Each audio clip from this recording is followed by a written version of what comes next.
Debt Free TV, in association with getoutofdebtfree.org.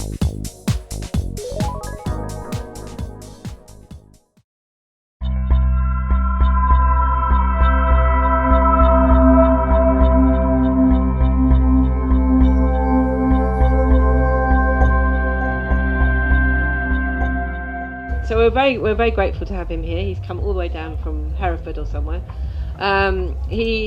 He'll tell you more about himself, but he's been in a band, and he shot this amazing documentary called Kymatica, and a load of other really interesting stuff. But it's probably best if I hand over to you, Ben. Beautiful. Thank you.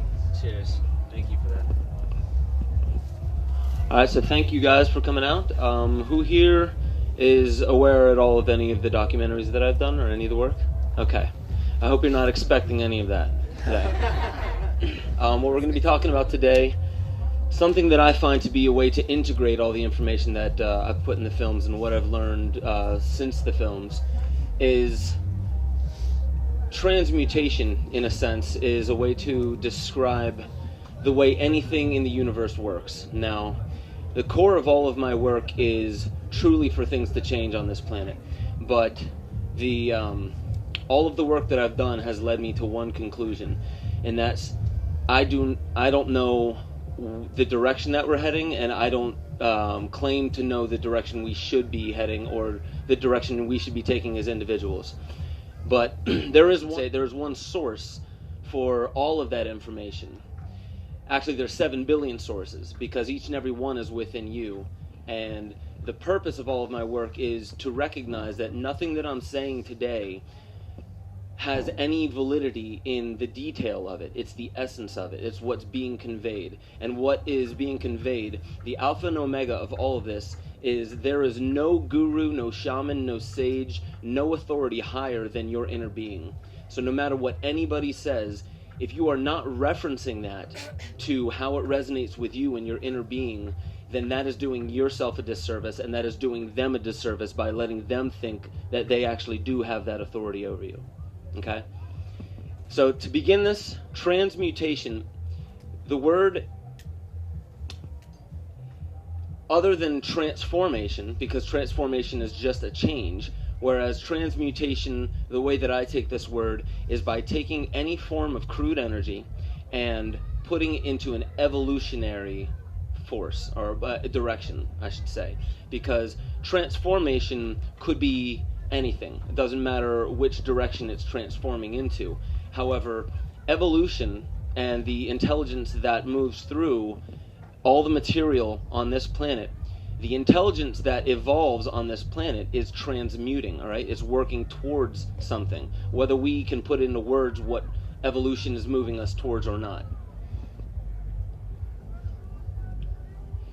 So the reason, other than the fact that I love Pink Floyd, the reason why I use this is because a real quick description of what I believe we are is a prism, in a sense. But we are also the light that enters into a prism. Now, to describe why I use this image, this is an analogy.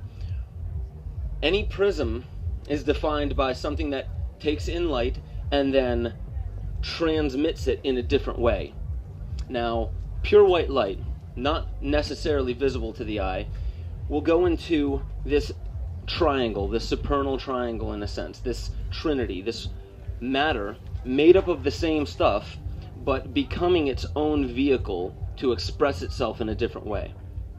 All right? And every single one of these colors has inherent within it this light, but it's riddled. And to describe what that means is 20, let's say the number 20 is this pure white light. Then let's say this top color is 5 plus 5 plus 5 plus 5. That's 20, but it's a riddle of 20. And let's say this one is 10 plus 10. And this one is 2 plus 10 plus 8, all right? And then so on and so forth. But every single one of them is a riddle or a different aspect. Yes? Every single one of them is a billion of us. It's one of us. Yeah. The global population. 7 billion, there are 7 beings. per billion, Ah, per being. I like that. Yeah. I like that. That If is nobody heard that, Sucks. seven beams for 7 billion people. So I use this expression to start us on this journey, because what's happening here is a form of transmutation. All right.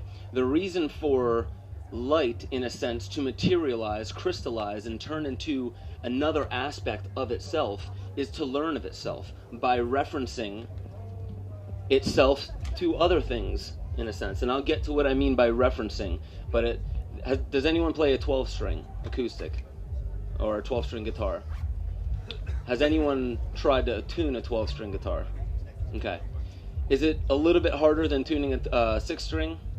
Yeah, more than twice as hard. Right. In your opinion, do you know why it's twice as hard to tune a 12-string as it is a 6-string? What was that? Okay, well that's one aspect of it.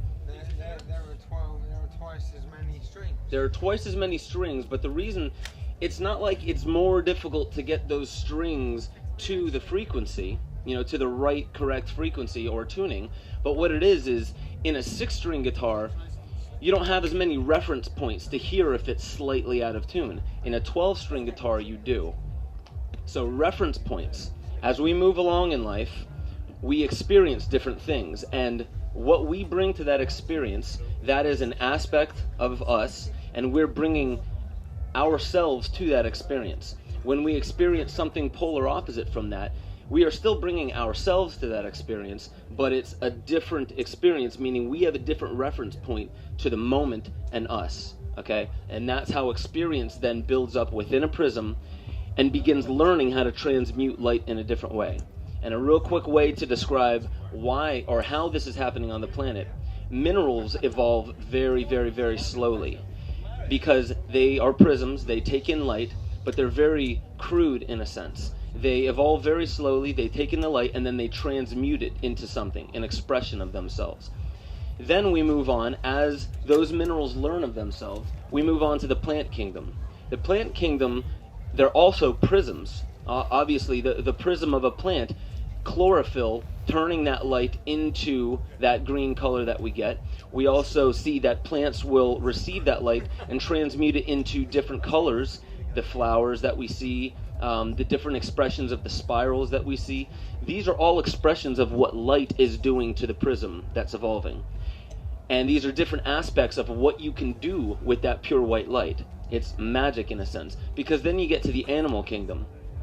And the animal kingdom then takes that light, they take their roots and they put them inside so they can put their food inside, and they have more mobility on the planet. The more mobility you have, the more you can move around and experience more. Therefore, your evolution starts quickening itself. And the aspects of what happens to that pure white light in the animal kingdom is now we start seeing characteristics like you see the boldness of an eagle, the grace and the beauty of a horse, the swiftness of a hawk, all the characteristics that the Native Americans knew very well from the animal kingdom. And that's just a way of transmuting light. And then we come to the human kingdom. But here's another way to express the other image that I just showed you. This is the tree of life right here, and this is the unlimited light, meaning the limitless light, the unknowable, the Ein Sof, and the Ein Sof Or. At the top of the tree of life, you have Keter, Hokmah, Binah. This is the supernal triangle, or if you will, the prism, and the light, the ray of creation, going through the supernal triangle, and then you have 7 different expressions of itself below it. And this is just, again, an ancient depiction of the other image that I showed. Yes? Doesn't this work both ways, though? Isn't this a connection between Earth and sky through you? Absolutely. So it's coming up through the bottom as well? Well, yes, absolutely. It doesn't necessarily denote this idea of time, like this happens first and then that happens, Malkut, the physical kingdom. And actually, one of the last slides that I show describes that. It's, in a sense, emerging. But the idea of time lends it to the thing that creates, in a sense, should always be before the thing that is created, and that's the idea of time and breaking it down. But you're definitely right with that. I don't know if we have sound, but we've all seen this before, and the reason why I'm bringing this up, this is cymatics, obviously, and so this is a paradigm. Use this as an analogy of a paradigm. This is the way the mind works. The mind bounces around within these little prisms, because these are the boundaries of the mind that we set up, the system that we use, okay? And obviously, it's made up of all the material around it, okay? But it's the frequency that gives it form, not the other way around. It's not the matter that determines the frequency. So what's happening here is the frequency is changing, and the borders and the boundaries of that paradigm of the mind, and stop me if I'm losing you with some of the terminology of like what the paradigm and the prism of the mind is, because that's very important to the rest of the talk. But let me just show you that again. Here's a form, and it starts breaking down when the frequency starts changing. So this is what happens during evolution when something happens within the same species. All the, I don't want to say moral boundaries, but that's kind of what's happening now. The paradigm of the way that our mind works, to evolve past that paradigm, all the boundaries and the borders must fall down. And that seems like chaos, in a sense. It feels like chaos, because, in a sense, we're reaching into the infinite there. We see no boundaries between what we're doing. And this leads to justification for what we're doing, as I say we, in the United States, what we're doing with our foreign policy all around the world. And that's just obviously one tiny example of it. But the way when sound, in a sense, learns of itself through its own learning, through its own learning process, it learns of itself and it evolves. As it evolves, it then begins to change the frequency. So it can move on, do something else, walk along the path of its life. And that will, in essence, change the form. And I'm not necessarily saying we, after 2012, our bodies are going to change, but I'm not saying that it's not going to happen that way. The importance of all of this, though, is to show that what happens before an evolutionary leap of consciousness is borders and boundaries begin breaking down. And that is the very first telltale sign of when borders and boundaries break down morally. That's the very first telltale sign that things are changing on the planet.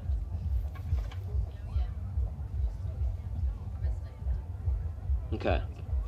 This is a sine wave, and I just put the spectrum here to show the chakra colors, if you will, in a sense, moving from the Muladhara chakra all the way to the crown here, and I put the spinal column here for a very specific reason that I'll get into.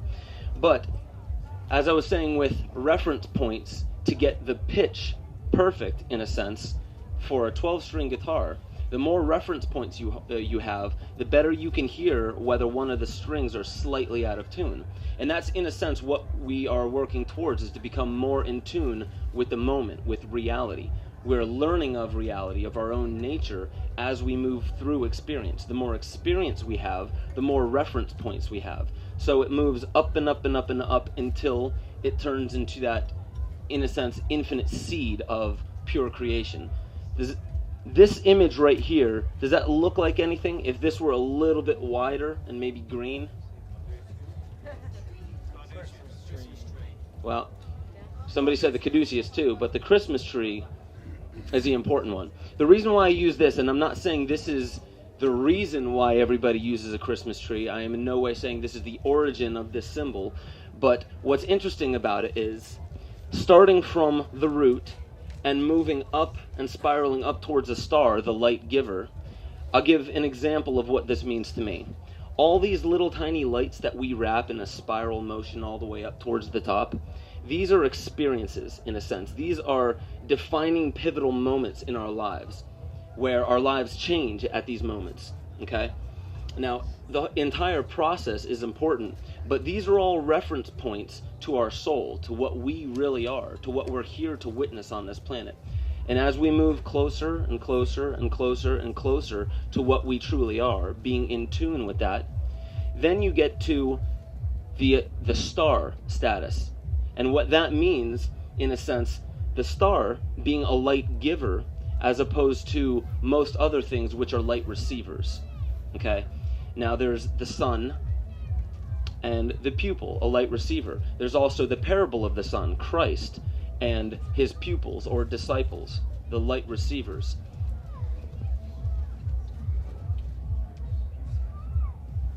But the importance of this is because all transmutation, the point of this entire talk, all transmutation has a very direct link and analogy to fire. So we're going to be speaking about fire here. This is Yasar Safkan asks the question, what is burning? We've seen it, but what is the easiest way to explain what is burning? The answer is that burning is the process of reacting.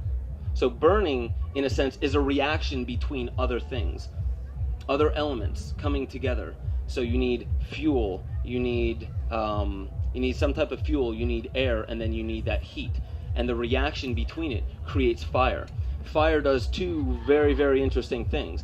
It will consume and destroy, but if it has confines, if it has some discipline, some type of, in the same way that an engine confines fire in order to use it for a specific function, then it's not necessarily consuming, it's evolving in a way.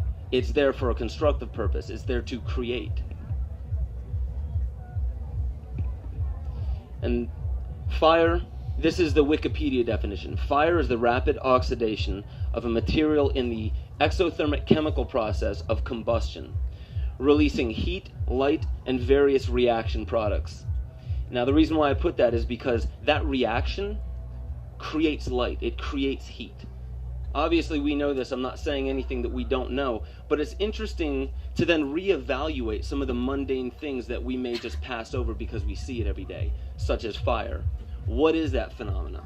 Okay? It's transmutation of something. And here is how this prism of the human body, and also in the animal kingdom as well, because we have an animal body, using fire, because fire is also, in a sense, closely related to any of those forces. The electrical pulses within our neurons, in a sense, they set up in the same way when I was showing the Christmas tree. All those points, they light up at pivotal points in our life. And these are reference points that we can actually go back into. Now, electricity, when we have an experience as a child, say you fall off a couch, that is an experience that there's some form of contraction. When you're protecting yourself, you go into a contraction mode. Contraction comes from electricity. When you introduce electricity to tissue, it contracts. Now what happens is it contracts and it densifies and crystallizes. And then these little glowing points, the reason why I use this image is because it, in a sense, closely relates to that Christmas tree, showing defining pivotal moments in our life that we can then go back to and reference to.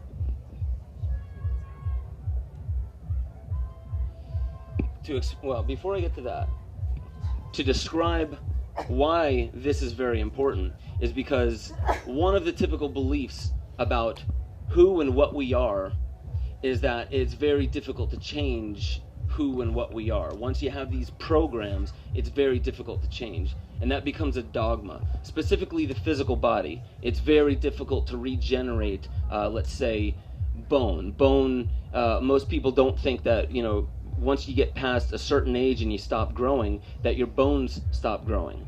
But in martial arts, what they actually do is they'll take this bone and then they will take a stick and tap it until this piezoelectric force comes into play. And all these micro fractures will then fill and harden themselves because the bone is learning from the experience of being, in a sense, of the integrity of it being attacked. So it grows stronger. And that's the intelligence of that whole system. That is a transmutation from experience. Now here's just a little activity.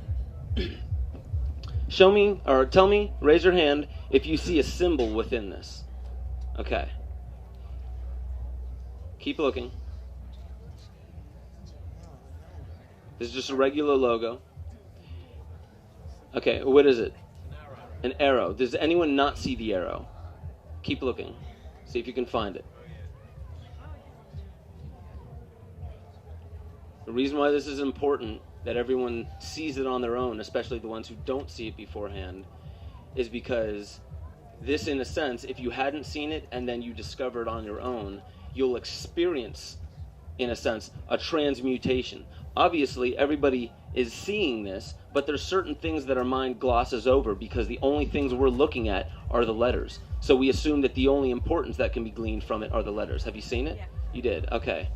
Yes? You know, I told you in Zoo Studios about the advert with FedEx on its side, so the arrow is facing up. Mm-hmm. Here's a picture. Success. Ah, success. That's rad. And the arrow pointing up. That's rad. It's fun. There's also a spoon.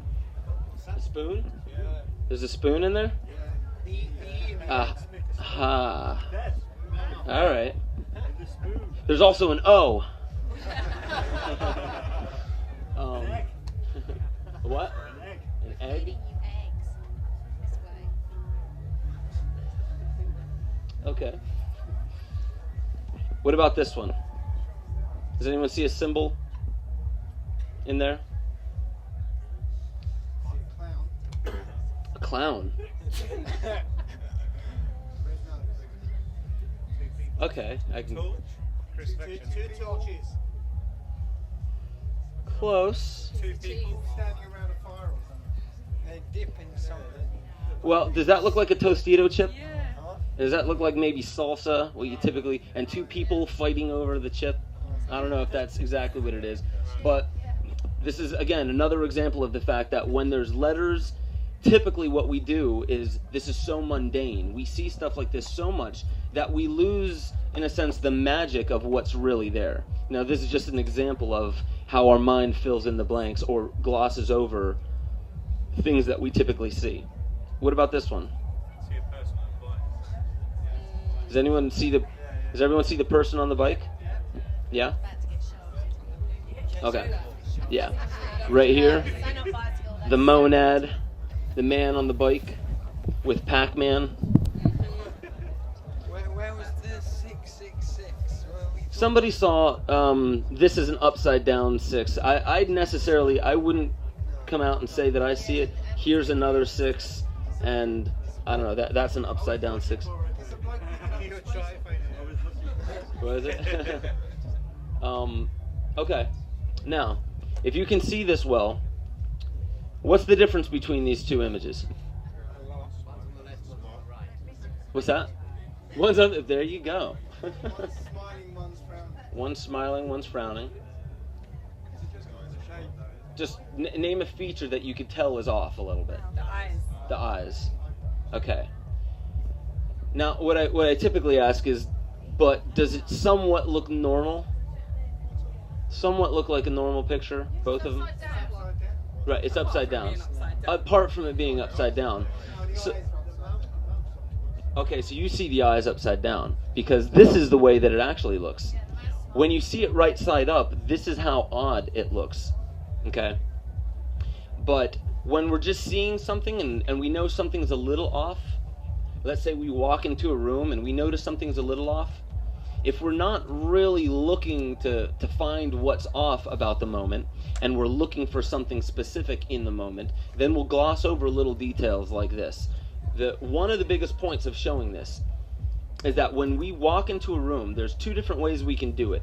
One of the definitions of contempt is looking at a situation, looking at a person, looking at anything, and seeing what's missing or seeing what's wrong, seeing what you don't like about it, in a sense. Like, this moment isn't good enough, give me another one. Okay? Well, an artistic person would walk into the same room, but they're not necessarily looking for anything specific. They're looking for the moment. They're looking for how to bring the magic out of the moment. So let's say if you've seen Whose Line Is It Anyway, the point of improv comedy is not to show people how well you can, sketch out a comedy, learn it, get it down perfect, and then go in and deliver it perfectly. The point is you to be in the middle of something, and then somebody throws something else at you that you have to then adapt to, just like life. Okay, the moment always throws us things that we're not typically expecting. Oh yeah. Right?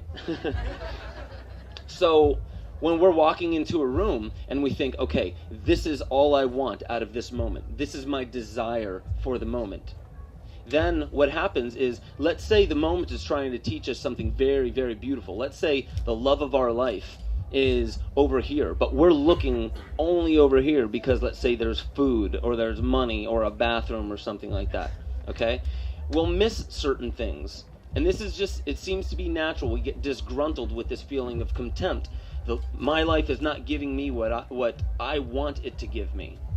And that's not how we learn. That's not how we transmute. That's not how we evolve. Okay? Yeah. So, do we have any control over maybe bringing the lights down just a little bit for this slide? Do you want me to get Lucy and ask her?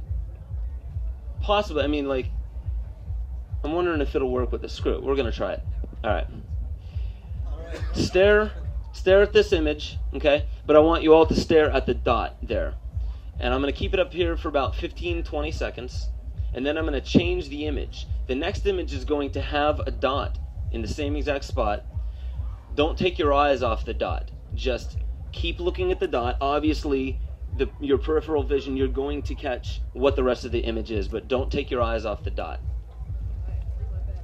Okay. If not, it should still work. Okay. Yes. So just stare at the dot. I'm going to keep it up there for a little bit.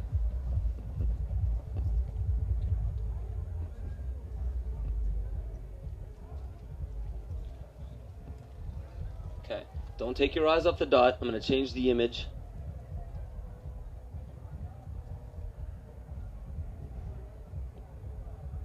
Beautiful color image, yeah? Take your eyes off the dot. Did everyone see the change? Okay. Now, did anyone notice that you could take your eyes off it, then you can put your eyes back on the dot and the color comes back? Okay, that's a reference point. The reason for that is because when you're staring at this dot, now the other image was a negative, okay? So that's the reason why I believe that we place the colors correctly where they're supposed to be. Stare at the dot again. Let's try this again and recognize how immediately the colors are placed correctly. Okay. The rainbow? Yeah. Yeah. What's wicked about this is it definitely shows us that this is, again, an analogy, but this is as much as we're paying attention to our lives, in a sense, to any given moment. And this is what Buddha speaks about when we're enraptured by desire, or what Krishna instructs Arjuna in the Bhagavad Gita by saying, be not, I forget the correct wording for it, but when he's speaking about being attached to the fruit of your labor, all right, the goal or the reward from life instead of the journey. Aerosmith says, life's a journey, not a destination, or life's a journey, not a destination, right? It's not about the fruit of one's labor, okay? This is, in essence, how much we actually pay attention. Because the rest of this, was black and white. But this is to show that when you're focused on only one thing, your mind will fill in the blanks of all the other things around, okay? And this happens all the time. This is just one tiny example of walking into a situation or a room, and when you're only focused on one thing, the moment disappears, and the only thing you can see is your projected image of your desire. That's it. Now, if you've ever walked into, let's say, your room, and you're looking around the room for something that's right in front of you, right? You're looking tirelessly because you have to get out. You have to go somewhere. You're looking for your keys, and they're right where you always put them, right? This happens all the time because you're not seeing your room at that moment. You're seeing a projected image of your room, okay? Now, it's the same thing with our mental attachments to certain things. When we have a commitment to, let's say I'm holding a pen, and I forget that I'm holding the pen. And then later on, you'll even find people that are holding something and be like, where's that pen? Where did that pen go? When you're holding on to it. Or when you forget that you're holding on to something, why don't you drop it? Why does the body not forget? And the body's still holding on to it. It's because consciousness catches everything. Consciousness still has that commitment that you originally made to holding on to the pen. Okay? And we do this with everything in our lives. When there is an unanswered question from birth, let's say falling off of a couch at the age of 1 or 2, and you remember that, and then later on you go up to think that couches equal pain, right? If you don't go back and reevaluate those things, they turn into neurosis. And we see a lot of this today. But this is because we're not paying attention to the moment and what the moment has to teach us. We're going through subconscious routines that we've set up. Now, do you want the light back on? Yeah. Let's turn that light back on. Oh, well, it's right here. I could do it. It's You got it? I probably would have broken something. Now,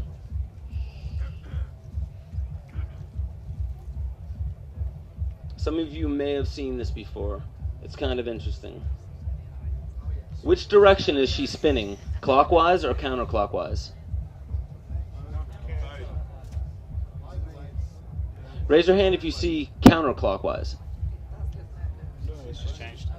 She changed? Yeah, as soon as I said it. As soon as she said it, yep. Clockwise, right? Only clockwise, right? So raise your hand if you've seen it both ways since I've had it up. Okay. Just out of curiosity, raise your hand if you can command which way you see it. That's rare. It's only with practice you can do that. If you use something on the computer and actually contemplate it, you can do it. If you look through one eye, you can see it like differently. If you change your eyes. Yeah. Focus on the knee and the hips, and actually you can make it swivel on the foot. Right. Leg changes. Left and right. Still only ever see So it's an optical illusion. Yeah. The reason why I'm showing this is because now the majority of people, when you see it, you just see it spinning in one direction. Okay? And that's typically, we have mirror neurons that allow us to, in a sense, empathize with people in front of us. Usually it's the facial expressions that we empathize with. But the reason why I believe that one direction is right brain when the other direction is left brain, I believe that clockwise is left brain because typically you would lead with your dominant side. So if she's leading with her right side, that obviously would be left brain. And the opposite way around, if she's leading with her left arm, you're possibly right brained. This is what I've heard. Okay. Yeah, because in your nervous system, your right side of your brain controls the left side of your body, your feminine side, and the opposite. Correct. So by seeing it the way that you empathize with the motion, like when you see it, you would imagine yourself. You obviously, the first thing you notice is that it's a human form and that it's spinning in a specific direction, or that it seems as if it's spinning. So the first thing that we do is we immediately begin seeing it spinning in the direction that we can empathize with, according to our dominant side. And obviously there are many people here who seem to have like a lot more balance there, so you could see it on either side. And being able to command it going in one direction and the other, that's awesome, because I can't. I see it. You can if you were to sit down and look at the image or you look at what you got. Well, I mean, there's little tricks. I mean, some people say that if you think math in your head, that you'll see it intellectually. Change your eyes about, play with it, pick your eyes, Oh, I've seen it. I have seen it. I haven't been able to command it though. Usually it's a fluke. And I've tried certain things. The way I do it is I'll hold my hand up. And so I can only see the foot.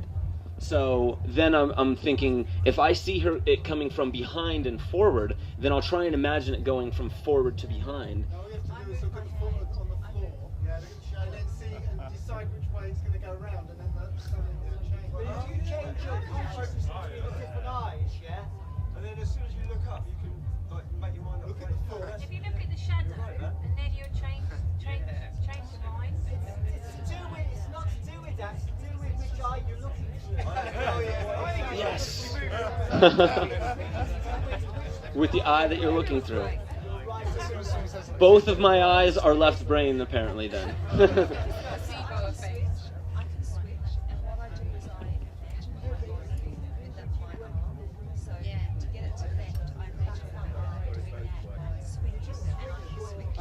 There you go.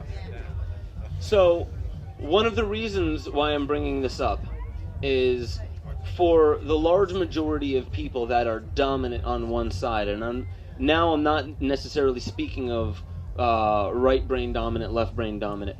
I'm speaking about when you see something and you see that it's truth. You believe that there's only one way to perceive what's being shown. Okay? So somebody could almost, in a sense, invent dogma around the fact that no, she is absolutely spinning clockwise. No other way. Why? I've seen it.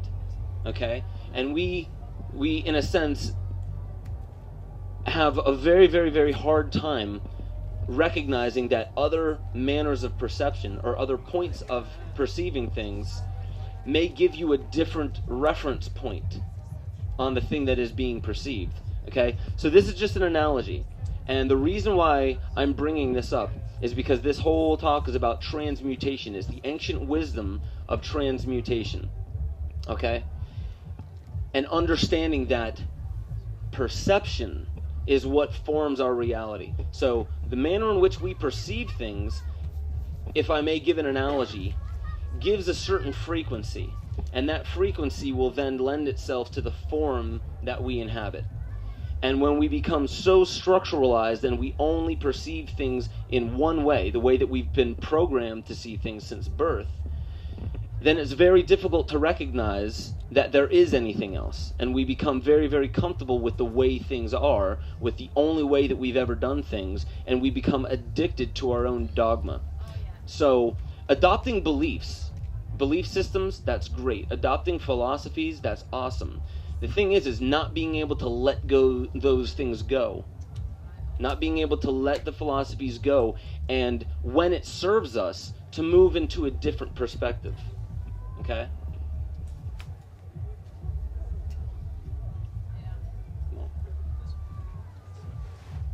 I'm not going to get into this experiment yet. I'll actually come back to this. But one thing I want to show is that the symbol of the monad, in some cultures, there's the symbol of the sun. We see this also as the nucleus within the cell. And cell division, this is a biological representation of this, all the way down to what we see as the flower of life. But what's happening here, I actually did an experiment to keep people's minds occupied. I had everyone in the room focusing on 3 words that mean a lot to them, okay? And then I paired everybody up in 2s, and the person in front of you would then help the other one eliminate 2 of their words, so it would be down to 2 words. And then we'd get together in groups of 4. And in the group of 4, those 4 words, because each person had 1 word each, would turn into a philosophy. They would create a philosophy. And this is a manner of creating because it keeps us, in a sense, occupied. It keeps the fire of the mind occupied. And then, eventually split the room into 2 halves. One side uses, in a sense, as it goes down, the one side would use their philosophies to create 1 villain. And the other side would use their philosophies to create 1 hero. And this was also to show how easy it is to show the differences between what we see as a villain and a hero using philosophies that we have in our own lives, okay? But then what I did was I took those two sides of the room, that one was the hero, one was the villain, and I merged them together and had them do a little activity of trying to come up with a sitcom or something, as if the hero and the villain had to get an apartment together, and like some of the crazy stuff that would happen there. But that was to keep their mind off of what was actually happening, misdirection in a sense. Because then I went and I asked them how it felt experientially to create by yourself, okay, because you're coming up with 3 words, and then to create a difference, to kind of break down and create an idea of which one of those was the most important with one other person in front of you, the relationship of you and one other person, and then the relationship of you and 3 other people, and which one you actually felt more of a kinship with. And it was always the other person that you were paired up with, okay?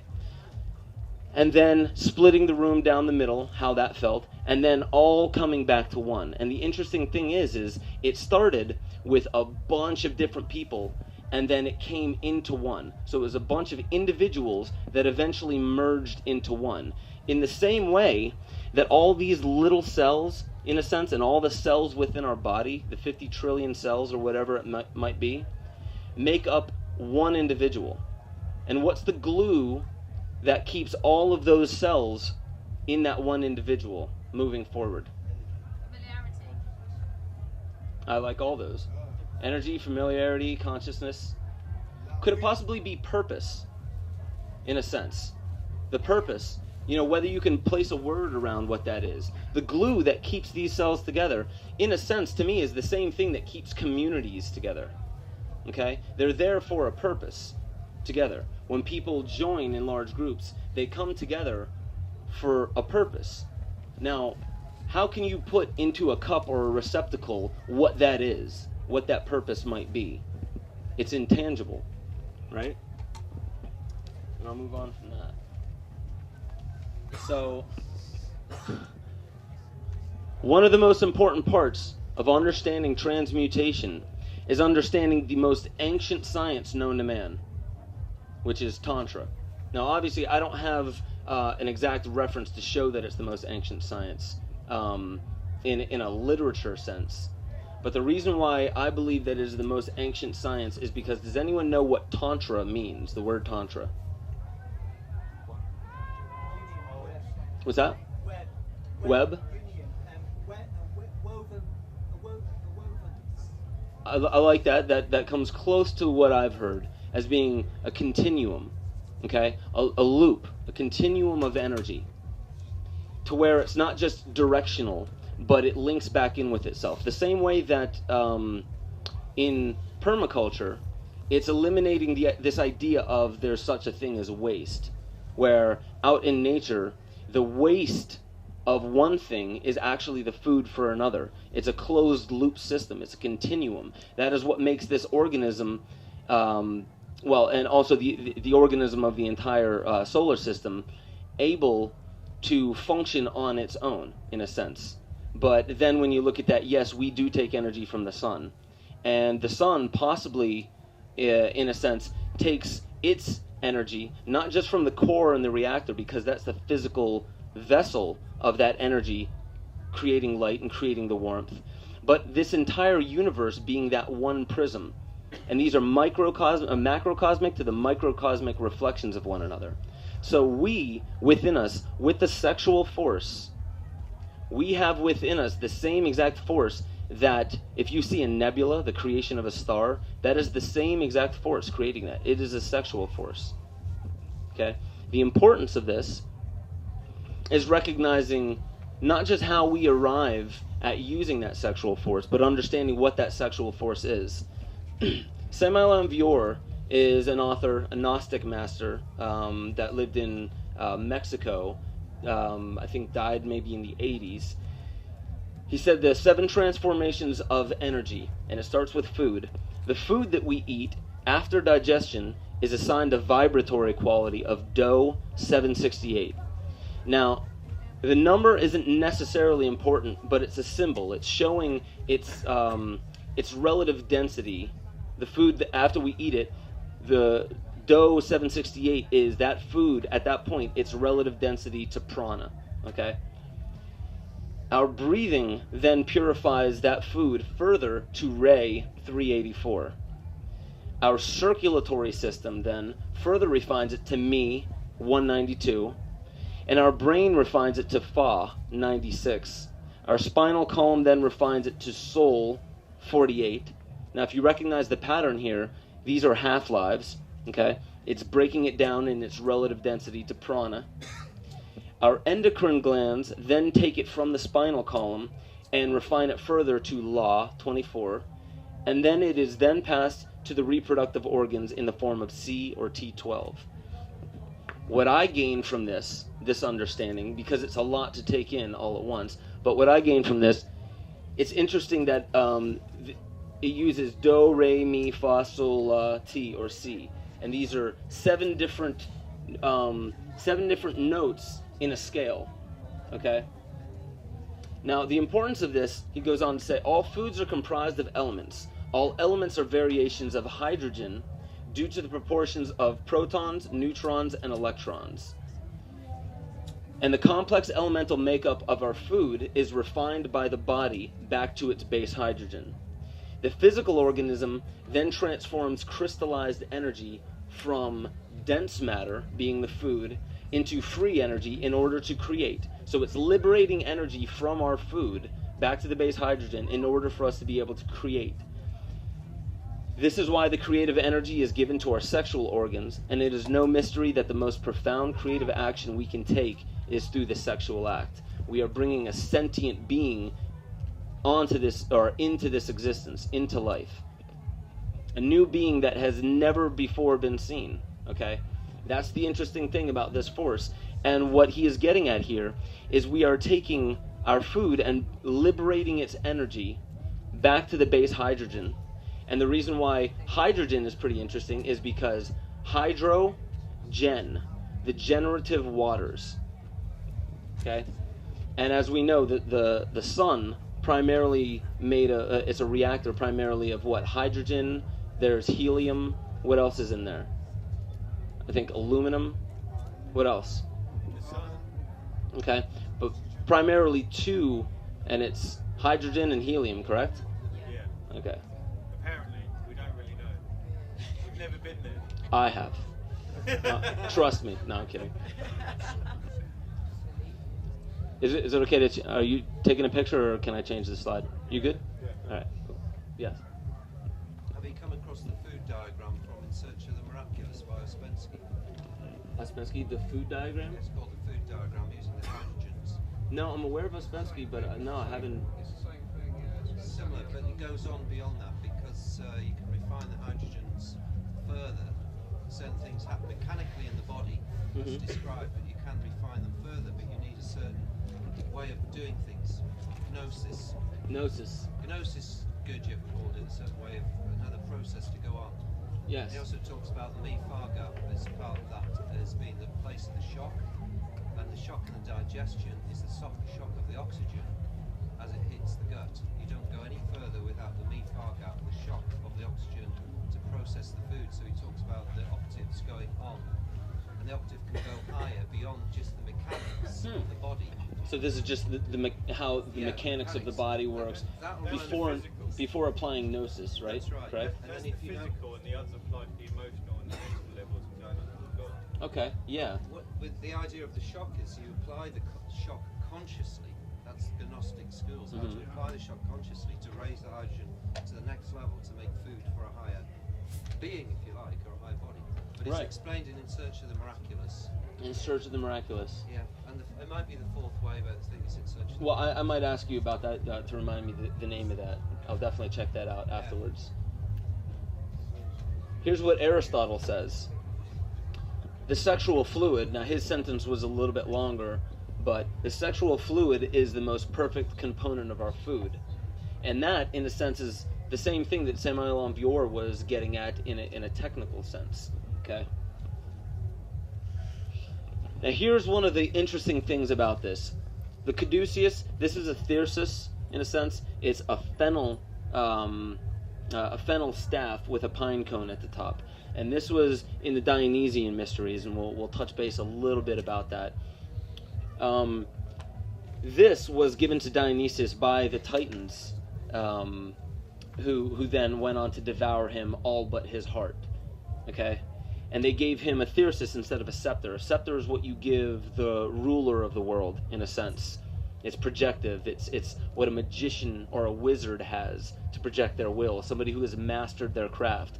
However, this has a sexual connotation, because there's two different things that we can glean from this, the thyrsus. It is said that from the pine cone at the top, what would that represent to you, the pine cone? Pineal gland. This is also, the other representation of that is that from the tip of the pine cone drips honey and causes pleasure, ecstasy, fertility, and also hedonism. So what else could that be? What's that? A honey dipper, okay.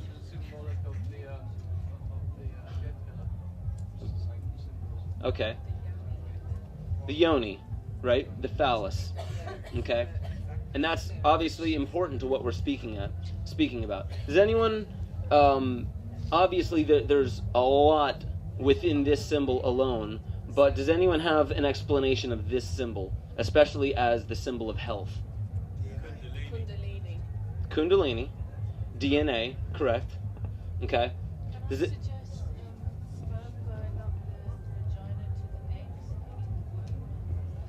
Wow. Yeah, absolutely. I haven't heard it that way, but that definitely fits. Oh, she said the sperm going up the vagina and fertilizing the egg, and then maybe the wings represent the actual fertilization, the process that happens there. Because that's a magical process, if you think about it. That moment of conception. It reminds me a bit of, the Ankh. The Ankh, yeah. The Egyptian Ankh. The male, the female, and the male and female union. Mm-hmm. So the long bit at the bottom is the male, the top round bit is the female womb, and then the long bit is generally the representation of the union. That's what happens after the union, the child. Right. Well, absolutely. The cross, just the Christian cross, the horizontal feminine, the vertical masculine, and the point in which they cross is that union. And what happens when friction is applied is it begins to spin. And what does that create? The cross inflamed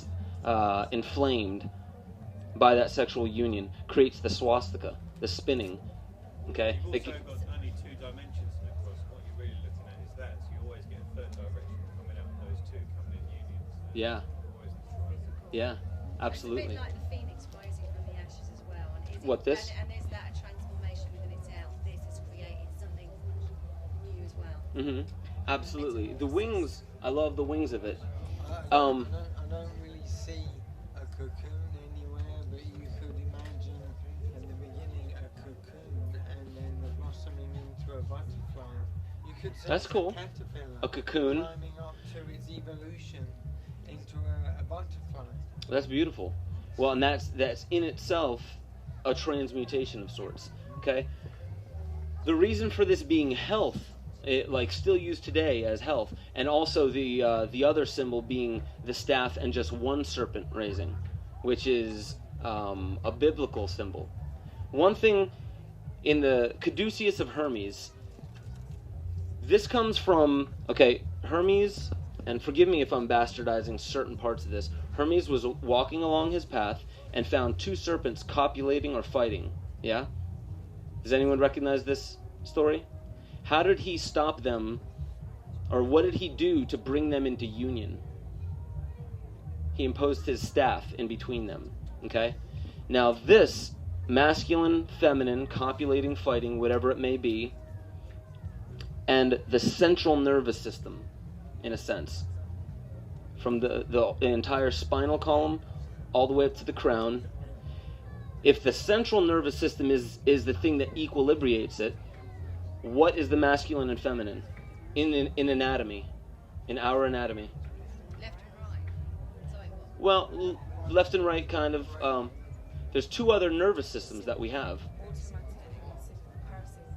sympathetic and the sympathetic and the parasympathetic, the grand sympathetic and the parasympathetic. One activates motion, a masculine force, and one retards or slows motion. Okay, and then we have the equilibrating force, the central nervous system. Now, this isn't the biblical sign, but the reason for there being a bronze serpent or brazen serpent on a pole, still used today in on the back of an ambulance, you'll see that still used today regarding health. Bronze comes from two elements or two metals. Does anyone know? Zinc. Copper and tin. Mm-hmm. These are metals applied to, in a sense, the 7 planets, including the sun in this. Sun is gold, moon is silver, Mercury is quicksilver, Venus is copper, Mars is iron, Jupiter is tin, Saturn is lead. So we said to make bronze you need copper and tin. Okay? But something has to happen before copper and tin can make bronze. Well, 2 things have to happen. Does anyone know? You have to heat it. You have to heat it. That's the second one. That's the transmutation. That's where fire is applied.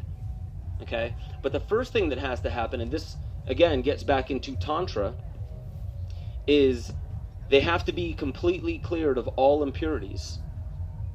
So you clear them of all impurities, then they merge and create that union. Now, in the Bible, the serpents that were biting the heels of the Israelites and killing them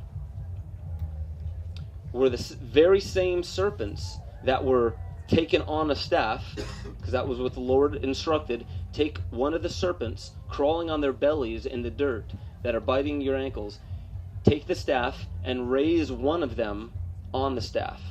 The kundalini, in a sense, raised through the spinal column. These two forces in union. The bronze serpent raising. So it's the very same serpent, the very same sexual force, but used in a specific way towards transmutation rather than degeneration. Okay? That's why they used the very same serpent. It wasn't a new serpent that came along and they raised on a staff, like a super serpent. No, it was the same one that was crawling on its belly and killing the Israelites. Now, getting a little bit more into the fire, does anyone know who this character is? Prometheus. And who's the one punishing him? It's the Zeus, correct. Okay? So there's a vulture supposedly pecking at his liver, but Prometheus apparently has his liver up here for some reason. And he's bound to a rock. All right? That is karmic punishment, in a sense. Because what did Prometheus do to become punished? Stole the fire and did what with it? Gave it to man. On a fennel stick. In a fennel stick, right? Because if you look at fennel, and you know what, I think I took that slide out. If you look at a fennel stalk, and again, remember the thyrsus that I showed you with the pine cone, like the pineal gland at the top of the fennel stalk, the fennel that he hid the fire within for humanity, fennel has this long, straight stalk, and then it blooms at the top in these dendrite-like fashions. Dendrites. Now, the punishment that Zeus put forth after the fire was taken from the gods, and what that fire was is also interesting, placed within the spinal column of man, that force that we have within the spinal column, sometimes referred to as kundalini, or the intelligence of the divine mother. This was the punishment. Does anyone know who this is? Pandora. Now, the original translation translated to Pandora's box, but it was originally a vase, and that was because it was only understood at that point of that translation that it was a receptacle of sorts. So the vessel. The only translation that was used at that point was box. But the reason why that's important is because, again, the same with the fennel and the shape of the fennel, and the same thing is the shape of the pine cone and all of that. these symbols don't come from nowhere. They're not just fluke. They're not just, oh, well, I have no idea what I'm going to put into this esoteric script, in a sense, or this esoteric myth. Okay? It is a vase. What does that lean the mind towards a bit? The womb, exactly. The feminine reproductive organ. Because remember, this is about the sexual force, and in the esoteric schools, what was being alluded to, in a sense? Pandora, endowed with all of the gifts of the gods and goddesses, as well as their curses, Pandora is considered a punishment in old terminology. Because remember, woman is not the punishment of man, it is a karma, in a sense. And this goes on to say the subtle symbolism here is that man now has a new riddle to quest after in life. A new riddle to quest after in life. The woman, in a sense. Seeking the actual woman. Not just the feminine counterpart that allows for procreation, but seeking the actual woman. This quest takes place in the deepest corners of our relationships. And the deepest corners of our relationships are typically that one person in front. Because if you remember when I was saying about that other experiment, I asked, what was the most profound point of that? Or how did you feel the most connection with in every one of those segments? And they said, when I was paired up with just one other person, and then others said, when the entire room came together, because that was the transmutation period. So, again, this quest takes place in the deepest corners of our relationships. All the qualities of this quest are released once the seal of the vase is broken. Now, when the seal of the vase was broken for a long time, okay, and Wilhelm Reich goes on to say that in matriarchal societies, sexual repression is unknown, and the society is much healthier, okay? We could probably learn a little bit from why that is, okay? But to move on from this, and again, the seal is broken. What does that lend the mind to when that was, the vase is the sexual, the hymen, right? Okay. So this is just a quick representation. This again is the thyrsus, and if you can see, all these little vines that come off it produce these fruits or these flowers that are coming from it. And remember, when I was saying about the fruit of one's labor only being goal-oriented, not process-oriented, because the process of our lives is where all of the value truly lies. The goal at the end, in a sense, is nothing more than just a payoff, all right? And this is very, very well expressed in, why do we have movies if all we want is just to celebrate, relax, have fun, and just have the fruit of one's labor in our lives? Then why do we have movies where the protagonist goes into the underworld or gets thrown into very difficult situations?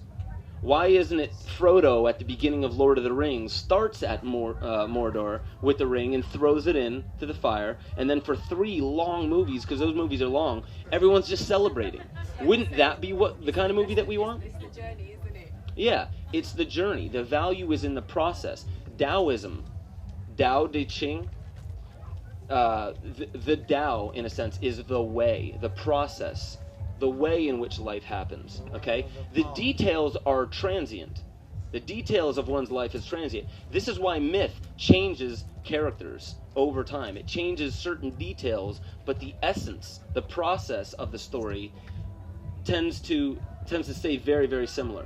Now, the reason why I wanted to show this is because the animalistic nature of this, in a sense, the devolving nature from human back into the animal kingdom, showing from the tail, okay, and also the nakedness there. Crowned over top the animal's head, or the animalistic man's head, are all the fruits, meaning that's what's on this one's mind, is the fruit. However, the seed of the pine cone is what's adorning this one's head, okay?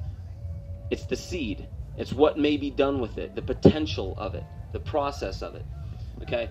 And one thing about the tail, the reason why we see the tail is the kundalini rises through the spinal column, yeah? What happens in the opposite way? Gurdjieff called it the kunda buffer. Kunda buffer. It's expelled, the very same energy, Remember, the very same fire, the fire that can consume and destroy, or the fire that can create, depending on the way, the manner in which it is perceived and processed and transmuted. It is expelled through the spinal column, down through the coccyx, and out as a tail, in a sense. Now, this is just a symbol to better understand what we're talking about. Sorry, where's that? I'm sorry? Where's that symbol from?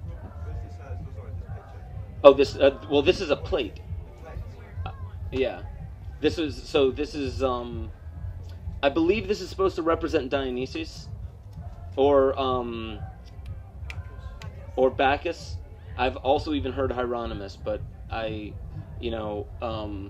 reason why I'm showing this more or less is imposed between them, the thyrsus, remember, the phallic representation, or the representation of the central nervous system, is showing the difference. One is cloaked and one doesn't recognize the nakedness. Just like in the Bible, recognizing the nakedness and cloaking it. Okay? The understanding of good and evil after the apple was bitten. Because after the apple was bitten, then life then moved in a very different direction, evolutionarily speaking. Real quick, back to the myth of Dionysus. Dionysus was devoured by the Titans, all but his heart, which was collected by Athene. Zeus initiated war with the Titans because of this, by striking them with a thunderbolt, a godly fire. Man was then born from the ashes of the Titans. Now, the Titans represent a primal race of gods, an older race of gods, almost in a sense an older paradigm that must be broken, transmuted by the thunderbolt, a godly fire. And emerging from the ashes of our old paradigm, in the same way in cymatics, the very same matter breaks down all of its boundaries, and from the ashes of that emerges a new form. Okay? That's what this is getting at. This represents the beliefs of the past created by the mind.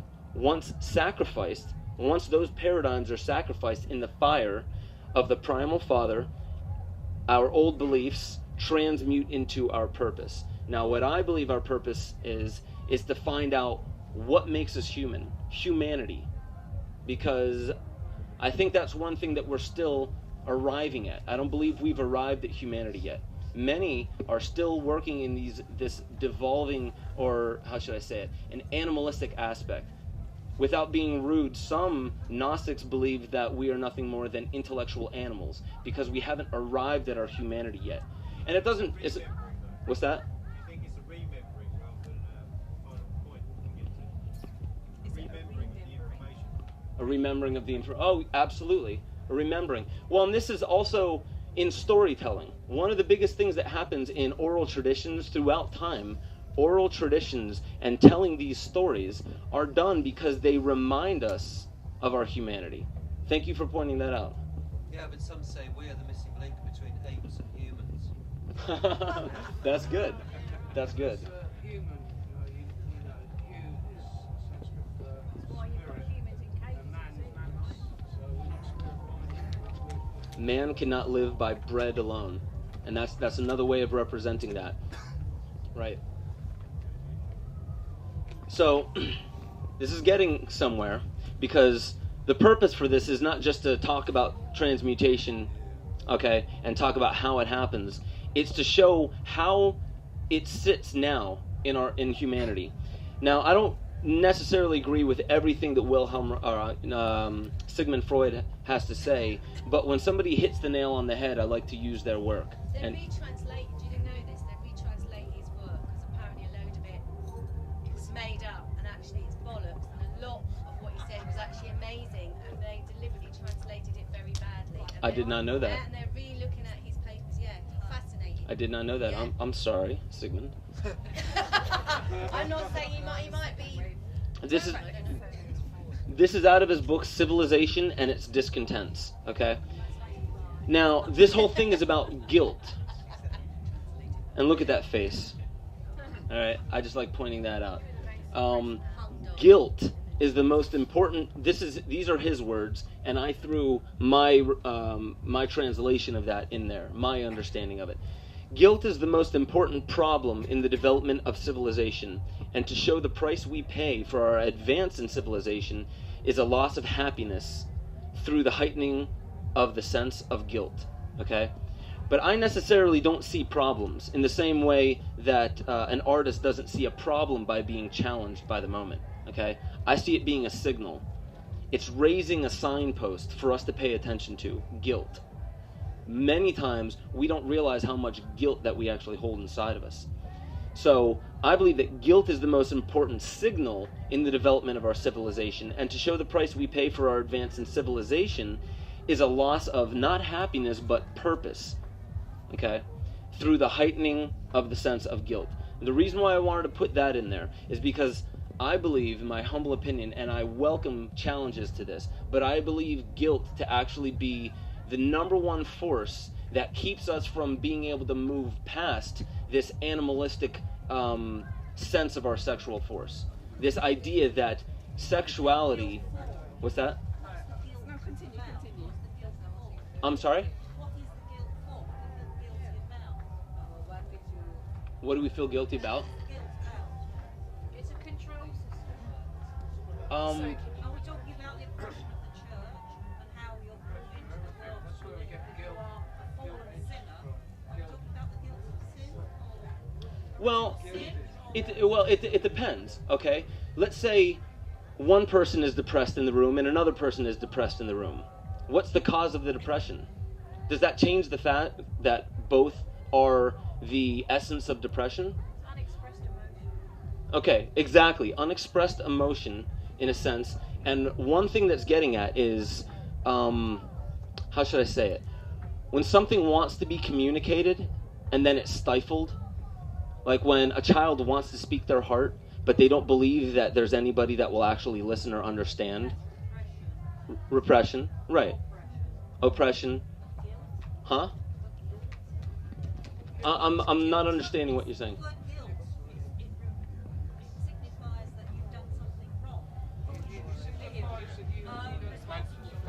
Right. Well, we can get into that, but I think that's kind of aside the point. I'm not here really to get into what we've done wrong or Well, if you're saying guilt is the most important problem, we ought to know what that guilt is. Well, absolutely. That's part of it.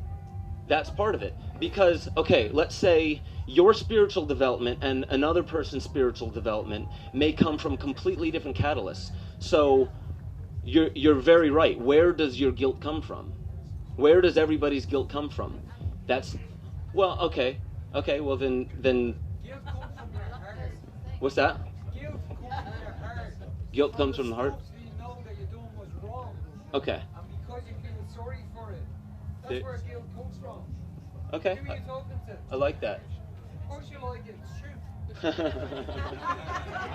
What were you saying? You were saying in terms of So what? what's being arrived at here is that sense of guilt. Can we at least agree upon the fact that guilt exists? Okay. Everybody, because you're alive. What's that? Everybody has guilt. We're alive. We breathe air. Everybody's got guilt. Uh-huh. I think one of the dangers, right, is that we find words to name things, right? But we're not Sorry, mate, I'm necessarily killing your show. I'll see you later. I forgot with my own guilt. Cheers, bro. Is that we name the cause, not we name the symptom, not the cause. You know, guilt, really, I think it comes from when we violate our conscience. Our conscience is talking to us, which is the true self. Right. We don't listen, so therefore, you know, the greatest good that we could have done and received, we don't. So it's like it's a violation of law, whether it's the divine law, you know. So we call it guilt, but right. I don't think that properly defines what it is that emotion and the 10 minutes? Okay. created it. Okay. So let's say maybe guilt not being the only word to describe the way that I resonate with this force, in a sense, that keeps us from moving past or moving through where we are now with our sexuality and our sexual force and our understanding of it, and what is stifling of it. Maybe guilt is not the correct word for everybody. However, the simple fact that guilt, we can all agree that there is such a thing as guilt. And what that may be, whether the terminology fits or not, what that may be is a stifling of something that wants to unite, in a sense. Okay? So I think one of the next quotes, this is Aleister Crowley. Okay? He said, "It is not the will of the magician, which is the desire of the lower to reach the higher, but it is that spark of the higher in the magician which wishes to unite itself with the lower." Okay? So that, in a sense, again, when we were looking at the tree of life, saying that, is it a top-down approach or a bottom-up approach? In a sense, it's the merging of the higher and the lower. Okay? And in a sense, that's the path that we're walking upon. So what I was, in a sense, getting at with guilt being an impediment to that sexual force, being allowing for our self-realization, because in those moments where you have one person in front of you, that one mirror reflection of you, you are seeing the most intimate, deepest parts of you. Because we are all reflections of one another.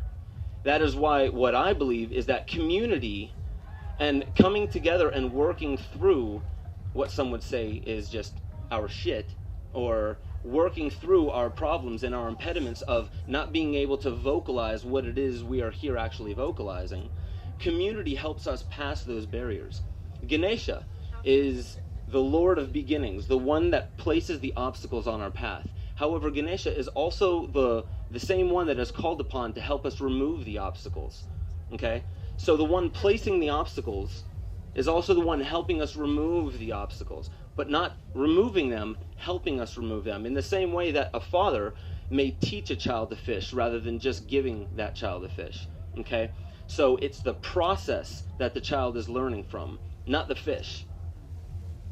Being the whole point of all of that. Meaning the process has to do with the obstacle in the middle. So what is being transmuted is the problems that we see in the world. So what I would say is develop an understanding of what any of you believe to be a problem in your life, if you look at it in that way, or an obstacle that you would like to get to overcome or transmute in some way. Look at what those obstacles are, and by simply perceiving it from another point of perception and being able to move into that by understanding that what these problems or these signals or these obstacles in our way are there to help us unite with ourselves, to come closer to that source, to become more of what we already are. So again, you can throw away all the details of everything that I said today. Again, very, very little importance comes from the actual details. The message within it, the essence of it, is to be able to recognize in your life what is not being recognized. Because when there is an obstacle in our way, and we try to ignore the fact that it is in the way of our very path, the path of our lives, the path that we are walking. The point of all of this is, in a sense, to recognize that as a way of growing, rather than something we wish to push aside or sweep around or have mommy and daddy or the government or somebody help us around it or help us get through it without actually having to go through that underworld. Okay? So the point, again, of all of this is I believe every single one of us are artists. Now, you could call that a magician, because what I believe an actual magician to be is somebody that creates from reality because they recognize reality. But again, without that terminology, without getting into any of that, what I believe all of us are artists, because artists express the light that they receive, the truth that they receive through this receptacle, this prism, and they reflect it or riddle it into something else, so that different aspects may be expressed to other people, whether that be a painting, whether that be dance, whether that be music, or whatever it is. It could be the way that you set up your room, that may be your art. The very way that you walk, that may be an art. The very existence, the style that you have, that is an expression of you. And my whole point for being here, if I could sum it up, in one sentence is embrace and love who you actually are, and forget about who you think you should become, because that is what arriving is. It's not becoming a better you in a sense, it's finding the actual you, because that is the true expression of you. That is shamanism.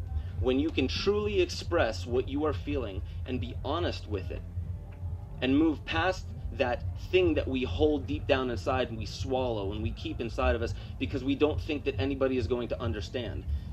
Those points in time where we think that we can't be ourselves, that is what I believe creates the biggest problem, the biggest block, the biggest obstacle in our evolution as a species.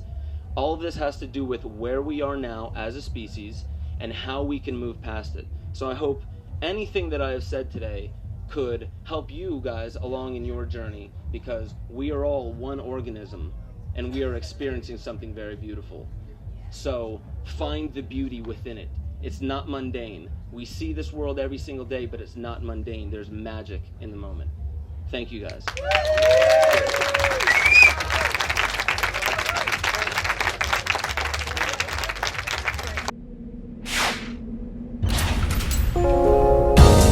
Debt Free TV, in association with GetOutOfDebtFree.org.